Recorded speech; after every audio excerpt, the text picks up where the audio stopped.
السلام عليكم ورحمة الله وبركاته.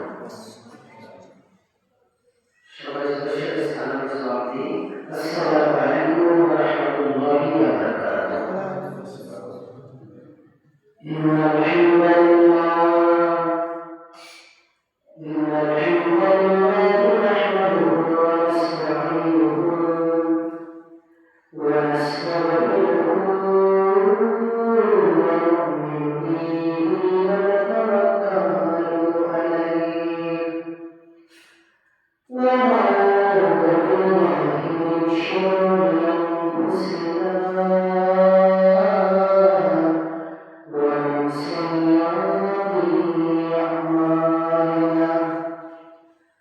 Man yahdihillahu fala mudilla lahu wa man yudlil fala hadiya lahu waliyyan murshida. ونشهد أن لا إله إلا الله وحده لا شريك له عبد الله ورسوله الذي أرسله كافة للناس بالحق بشيرا ونذيرا وداعيا إلى الله بإذنه وسراجا منيرا. أما بعد فقد قال الله تعالى في محكم التنزيل شرعا فأعوذ بالله من الشيطان الرجيم. بسم الله الرحمن الرحيم.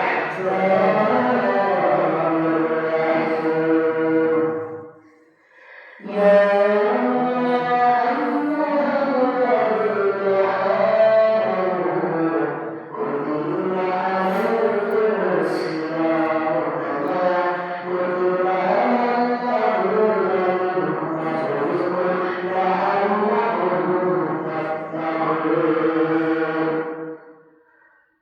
قال النبي صلى الله عليه وسلم: الصيام جنة من الله والله تعالى في شهر رمضان الكريم ورمضان الحميد. إن الله وملائكته يصلون على النبي يا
জুমার দিন জুমার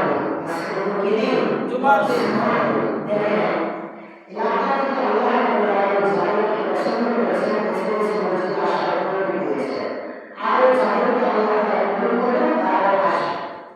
তবে আজকের দিনের মর্যাদা তাহলে আমার দিন হলো এখানে চলে আসলো এবং আসার জন্য দৌড় প্রতিযোগিতা করতো। যেহেতু আজকে জুমার রমজানের প্রথম, এই জন্য আমি ওই প্রসঙ্গে আলোচনা রাখবো সূরাতুল বাকারা 183 নম্বর আয়াত এবং আল্লাহ নবী সাল্লাল্লাহু আলাইহি ওয়াসাল্লামের নিশ্চিত ছোট্ট একটা হাদিস ব্যবহার করেছি। এই সম্পর্কে কোরআন এবং হাদিসের আলোকে তাফসীর পেশ করব ইনশাআল্লাহ।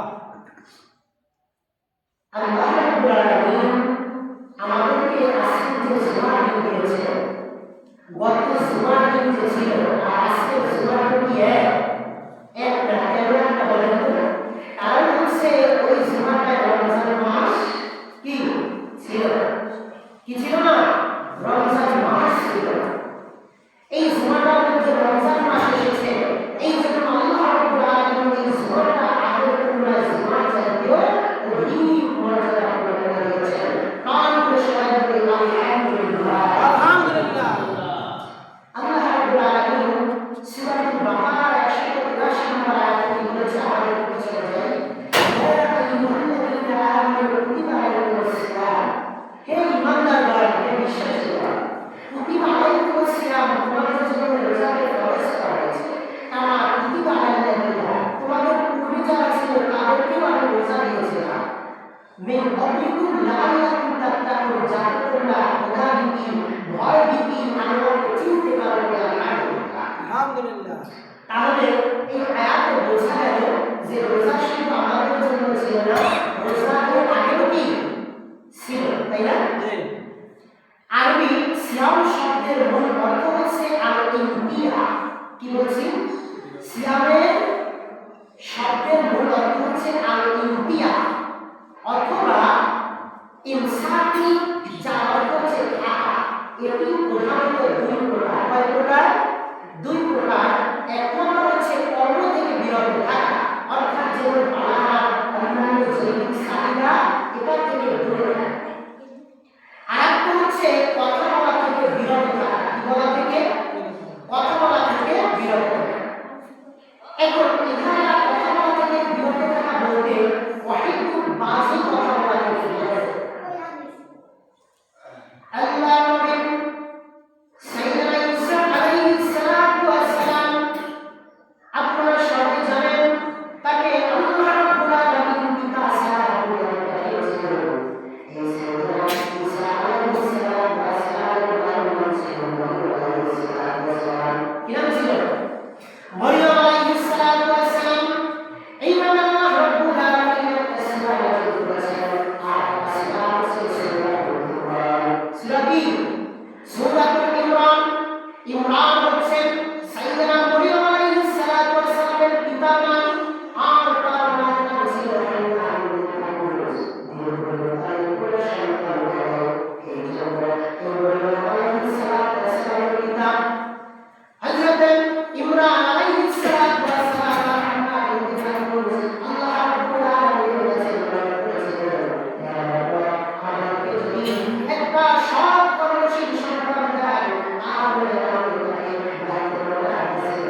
নবী আলাইহিস সালাতু ওয়াস সালামের ঘরে এলাকায় চতুর্দিকের মানুষগুলো নবী আলাইহিস সালাতু ওয়াস সালাম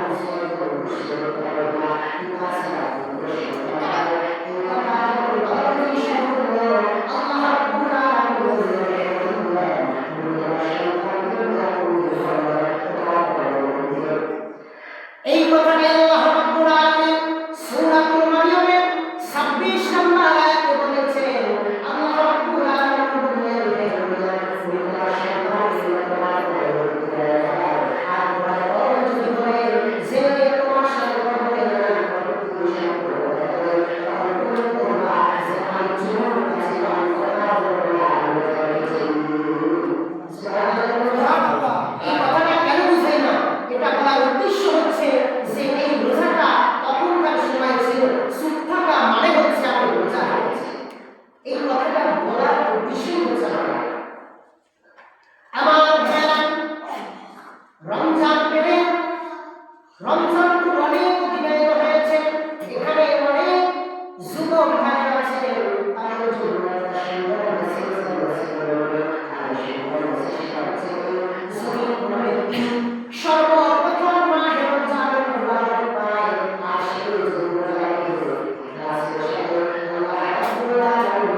উপরে ফালতু বাহিক কথা বলার জন্য এই ছেলেটা বসে আল্লাহ রাব্বুল আলামিন সাইয়্যিদনা আদম আলাইহিস সালাতু ওয়াস সালামের সময় এই রোজাটা ছিল আল্লাহ রাব্বুল আলামিন বলেন এই রোজাটা শুরু হয়েছিল আর শেষে আদম আলাইহিস সালাতু ওয়াস সালাম শয়তানের ধোঁকায় পড়ে যেই বন্ধ হয়েছিল আর শরীরের মধ্যে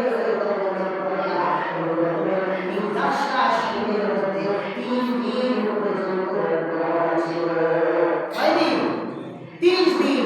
হযরত আদম আলাইহিস সালাতু ওয়াস সালাম যখন বন্ধ হয়েছিলেন এই বন্ধনের যে নির্যাস শরীরের মধ্যে 30 দিন পর্যন্ত ছিল এতেই আমি আমার নবীর উম্মতদেরকে 30 দিন রোজাকে আমি খরচ করে দিয়েছি।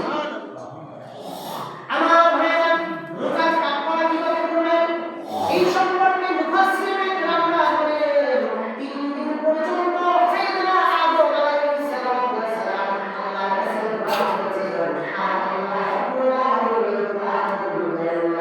সুবহানাল্লাহ আল্লাহ রাব্বুল আলামিন তার দোয়াকে কবুল করলেন। আল্লাহ নবী সাইয়েদনা আদম আলাইহিস সালাতু ওয়াস সালাম যখন তার দোয়াটা কবুল হয়ে গেল তিনি একেবারে 40 বছর রোজা রেখেছিলেন। আর যারা এখন রোজা থাকতে বসে থাকে আমাদের জন্য 3 দিনের রোজা কি কঠিন নাকি তাদের ওই নবীদের আমলের রোজা কঠিন ছিল। কাদের রোজা কঠিন ছিল? অন্যান্য নবীদের আমলের রোজা কি ছিল? কঠিন ছিল। শুধু তাই নয় হযরত মুহাম্মদ মুস্তাফা সাল্লাল্লাহু আলাইহি ওয়াসাল্লাম তিনি যখন দুনিয়া গমন করেন তখন রোজাটাও ছিল অনেক কঠিন রোজা। রোজাটা আসছে একজন হযরতে কায়েস ইবনে শুরমা রাদিয়াল্লাহু তাআলা আনহু। নাম কি? নাম কি? কথা বুঝবেন আমাদের মিনিস্ট্রিয়াল সিস্টেমটা কার মাধ্যমে? হযরতে কায়েস ইবনে শুরমা রাদিয়াল্লাহু তাআলা আনহু। আমার ভাইরা এর আগে রোজাটা ছিল এমন কোন ব্যক্তি মাগরিবের সময় মনে করেন রোজা করলেন তিনি যতক্ষণ পর্যন্ত জাগনা থাকবেন যখন তিনি ঘুমাইতে যদি ইশা হবে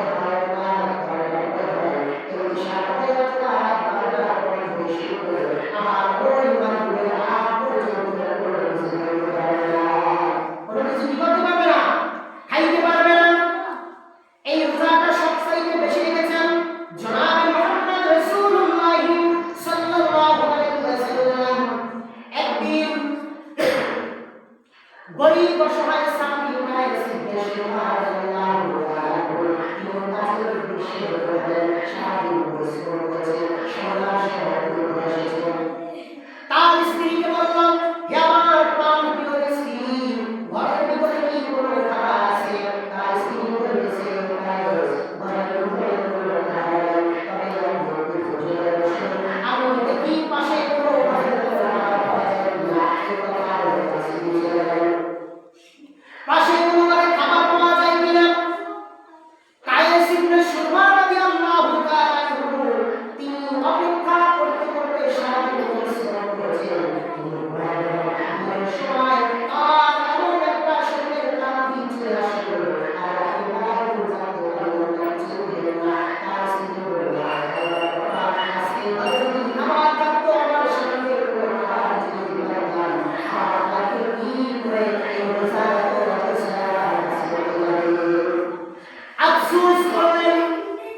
এইদিকে আরেকজন সাহাবী বিগত অনেক দিন যাবত রোজা রাখতেছেন তার স্ত্রী গিয়া সাইয়েদনা মুহাম্মদ মুস্তাফা সাল্লাল্লাহু আলাইহি ওয়াসাল্লাম আমাদের মুসলমানের যে রোজার সিস্টেমটা চালু হয়েছে এর কারণে আমরা স্ত্রী জাতি আমাদের অধিকার থেকে মাহরুম হয়ে যাচ্ছি। আমাদের অধিকার থেকে কি হয়ে যাচ্ছি? মাহরুম হয়ে যাচ্ছি। আমার ভাইরা এই কথাটা বুঝে যাচ্ছেন অর্থাৎ মাগরিবের সময় যদি এরকম শরীরের উপরে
আগে 183 নম্বর আয়াত নাযিল হলো।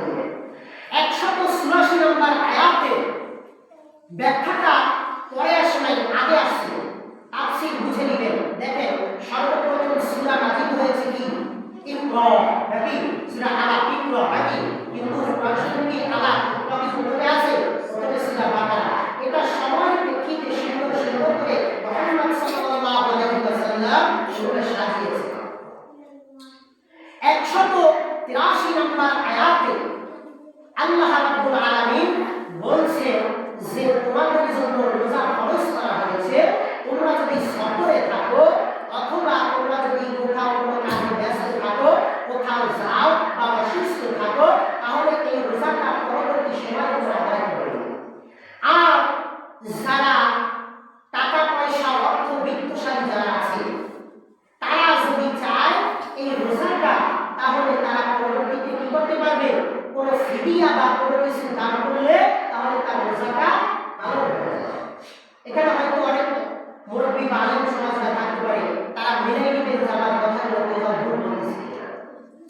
আমার ভাইয়া, এই 184 নম্বর আয়াতে ওখানে বলেছে যে তোমাদের জন্য রোজাকে ফরজ করা হয়েছে, তোমরা যদি অসুস্থ থাকো, রোগাগ্রস্ত থাকো, সফরে থাকো, তাহলে এই রোজাটা অন্য সময় আদায় করো। আর যদি তোমরা রোজা রাখতে অক্ষম হও, টাকা পয়সার মালিক থাকো, অর্থ সম্পদ থাকে, তাহলে তোমরা ফিরিয়ে দেবে। এখন দেখা যায় অধিক সংখ্যক লোকই রোজা নাগাই ফিরিয়ে দেওয়া শুরু করলো। কি করলো? ফিরিয়ে দেওয়া শুরু করলো। ওই যে টেকনিক একটা পাইছে যে ফিরিয়ে দিলে রোজা রাখা হবে, কিন্তু আল্লাহ রাব্বুল আলামিন এর পরবর্তীতে যখন এই আয়াত কারিমা নাযিল করলেন, নাযিল করার সাথে সাথে ওই ডিসটেন্সটা, ওই পার্থক্যটা আল্লাহ রাব্বুল আলামিন বুঝাই দিলেন, ওটাকে বরবাদ করে দিলেন। এর পরবর্তীতে আল্লাহ রাব্বুল আলামিন বললেন যে কায়েস ইবনে শুরবা রাদিয়াল্লাহু তাআলা ইবাদত আমার এমন পছন্দ হয়েছে, তার পরিপ্রেক্ষিতে আজকে থেকে রোজাটা হবে একেবারে সুবহে সাদিকের আগ থেকে শুরু করে মাগরিবের আগ পর্যন্ত। তখন তো সময় পেয়ে পড়ছে না। এক সাহাবীকে বললেন আল্লাহ নবী সাল্লাল্লাহু আলাইহি ওয়াসাল্লাম, এই যে ব্যাপারটা কালো সুতা আর এই যে ব্যাপারটা সাদা সুতা, এই দুই সুতা তোমরা দেখো, একটা হচ্ছে সুবহে সাদিক থেকে শুরু করে যখন আকাশটা কালো হয়ে যাবে তখন তোমরা রোজা রাখবে। এখন এক সাহাবী ওই সুন্দরটা ঘরে বালিশের তলে রাখা ঘুমায়, কতক্ষণ পর পরে উঠে। ওটার মানে তিনি বুঝতেছেন না, ওটার মানে কি তিনি বুঝতেছেন না। কতক্ষণ পরে পরে ঘুম থেকে উঠে আল্লাহ নবী কি বললেন সেটা দিয়ে কি বোঝা যায়? এটা তারা বুঝাইছে যে তোমার যখন হজরের সময় যখন আলোটা দুনিয়ায় আসবে, আসবে এরকম সময় থেকে তোমরা রোজাটা রাখা শুরু করবে। আর আমরা যে মাগরিবের আযান দিয়ে নামাজ পড়ি, আসলে দেখেন আমরা যে রোজা করি এটা হচ্ছে একটা 20 বাজে। তখন এই রোজাটা তোমরা তখন খুলে নিবে। কথাটা বুঝতে পারছেন? আমার কথাগুলো বুঝতে আপনাদের অসুবিধা হচ্ছে? করতে পারছি আমরা। এখন রোজা যে আমরা রাখি, এতক্ষণ করে বললাম রোজার ফজিলত। যুবক ভাইদের আমি প্রথমে কাদের রোজার ফজিলত বলছি? যারা প্রথম রোজা রাখবে, তারা যারা প্রথম রোজা রাখবে, মাসালা বুঝে নেবেন। এক প্রথম যে রোজা রাখবে ইসলামের গ্রহণকারী হয়ে যাবে, মাফ হয়ে যাবে। দুই নম্বরে তার জন্য আল্লাহ রাব্বুল আলামিন অসংখ্য গাছ জান্নাতের ময়দানে সাহায্য বিশিষ্ট গাছ রোপণ করে। এক একটা গাছের দূরত্ব হচ্ছে একটা ঘোড়া 700 বছর, কোনো কোনো তাফসীরে বলেছে 70 বছর দৌড়াইতে, তাই ওখানে যে ঘোড়াটা যখন থামবে ক্লান্তি বোধ করবে, এই ডিসটেন্সটা পরপরে অনেকগুলো গাছ লাগায়। আমার ভাইরা, এই যুবক ভাইদের জন্য আরেকটা হাদিস, যে লোকটা প্রথম রোজা রাখবেন আল্লাহ রাব্বুল আলামিন বলেছেন তার জন্য সকাল থেকে সন্ধ্যা পর্যন্ত সর্বদা ফেরেশতা তার জন্য সকাল থেকে সন্ধ্যা পর্যন্ত কত ফেরেশতা? 70,000 ফেরেশতা। এটা তো বললাম যারা প্রথম রোজা রাখবে যুবক ভাইদের উৎসাহ করার জন্য। এখন মুরব্বীরা আপনারা বলতে পারেন আমাদের জন্য তাহলে কিছু নাই, আমার জন্য। আমার ভাইরা, আল্লাহ রাব্বুল আলামিন বলেছেন প্রত্যেকটা ইবাদতকে আমি 1 থেকে 10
বেশক আমরা আমি শিক্ষা করেছি শুধু তা নয় আর সাইতো আমল করে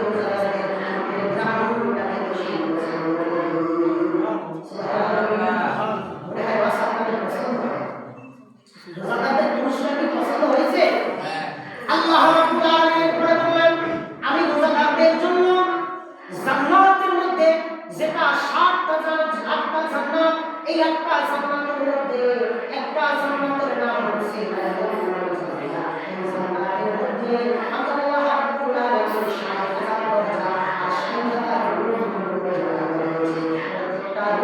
আল্লাহ রাব্বুল আলামিন আর আল্লাহ করে খাস করার মধ্যে যারা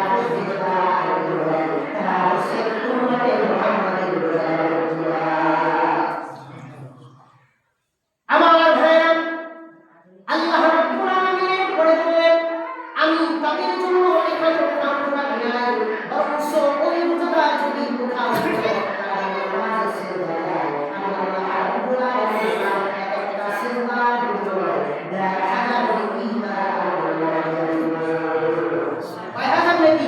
এখন অনেকেই তো আছে বর্তমানে নামাজ পড়ে না কিন্তু বিশ্বকাপ যদি আপনি পড়েন সেটার সংখ্যা বাড়লো না করলো এটা ইসলামটাকে ধ্বংসের রাস্তা এখন কথা হচ্ছে রোজা আপনি কিভাবে রাখবেন রোজা রাখলেন মিথ্যা কথা বললেন রোজা রাখলেন খারাপ কাজ করলেন রোজা রাখলেন মানুষের আইন ঠকাইলেন রোজা রাখলেন সুদ খেলেন ঘুষ খেলেন তাহলে কি আপনার রোজা কবুল হবে জান্নাতে যাওয়ার 3টা শর্ত কোর্স আছে কয়টা কোর্স 3টা কোর্স একটা হচ্ছে আপনার জন্মলগ্ন থেকে মৃত্যুর আগ পর্যন্ত আল্লাহর ইবাদত করবে এর বিনিময়ে আপনি পাবেন জান্নাত 2 নাম্বার কোর্স হচ্ছে অতি শর্ট কোর্স সেটা হচ্ছে যদি আপনি কাজে যান আপনার জীবনে কোনো চেষ্টা দেন নাই ঘরে অনেক খারাপ কাজ করেছেন ভালো কাজ করেন নাই কিন্তু আপনি হজে গেছেন হজে যাওয়ার পরে আপনি এমনভাবে মাসুম হয়ে গেলেন হাদিস এসেছে ওই হাজি যদি ঘরে আসে ঘরে আসার আগ পর্যন্ত তাকে যদি রাস্তায় পাও অন্তত তাকে দিয়ে দোয়া করো আর ওই লোকটা আছে মাসুম ওই লোকটা কি মাসুম না দোয়া তো কবুল করবই সাথে সাথে তোমাদের দোয়া কবুল করব কিন্তু শর্ত একটা কয়টা শর্ত একটা শর্ত সেই শর্তটা হচ্ছে কি সেই শর্তটা হচ্ছে এই তার টাকাটা হালাল টাকাটা কি হতে হবে হালাল তো টাকা হালাল হওয়ার মাধ্যম ব্যাংক টাকা হালাল করলে হবে শুধু লাভবান দিয়ে গেলে হবে দিয়ে গেলে হবে হবে না আপনি অনেক আছে তাই হুজুর জমি কিনে যাওয়া যায় এখন এই জমির মধ্যে যদি আপনার কারো ভাগ থাকে এখন অনেকে বলতে পারে না জমি আমি কিনেছিলাম ওই জমির টাকাটা ঠিক আছে কিনা অর্থাৎ প্রথম শর্তই হচ্ছে আপনার হজে যাওয়ার এই পদ্ধতিতে একেবারে 99% মানুষই ফেল 3 নাম্বার হচ্ছে আল্লাহর প্রিয় বান্দা হতে পারবে সে যদি 30 দিন রোজা রাখে আর ওই যে একেবারে শর্ত সবাই কি যাইতে পারে হজ করতে সবাই আল্লাহর প্রিয় বান্দা হতে পারে কিন্তু এখানে অসহায় গরিব দুস্থর শিশু থেকে বাদ দিয়া আপনি যারা সবল আছেন তাদের থেকে মৃত্যুর আগ পর্যন্ত যারা সাহায্য আছে তারা যদি ইবাদত করে সেই ইবাদত আল্লাহ রাব্বুল আলামিন তার রোজাকে কবুল করবে না রোজার বিনিময়ে কি করবে জান্নাত দিবেন সুবহানাল্লাহ আমার ভাইরা রোজা রাখতে হলে পরে আপনাকে কি করতে হবে আমার ভাইরা ছোট্ট একটা উদাহরণ দেই তাই শেষ বলেছে আমার ভাইরা নবী সাল্লাল্লাহু আলাইহি ওয়াসাল্লাম তিনি একবার মসজিদের মধ্যে বসে হঠাৎ করে দুইজন সাহাবী দর্শন করলেন হাঁপাই ঝাঁপাই তিনি চলে আসেন বলতেছে অনুরোধ করতে দুইজন মহিলা চলে গেছে আর অসুস্থতা বোধ করতেছে একেবারে অসুস্থ হয়ে গেছে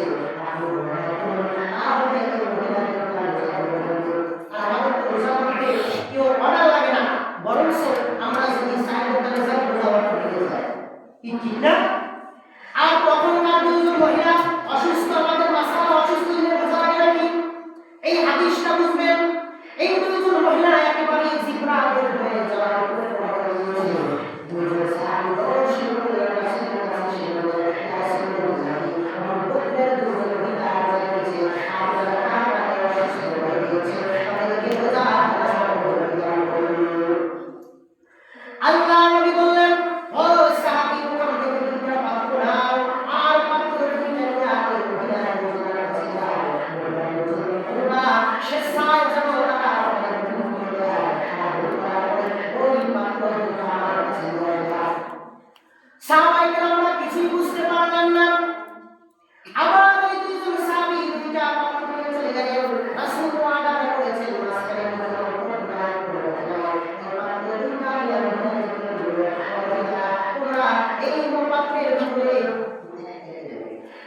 পাখের কোয়েল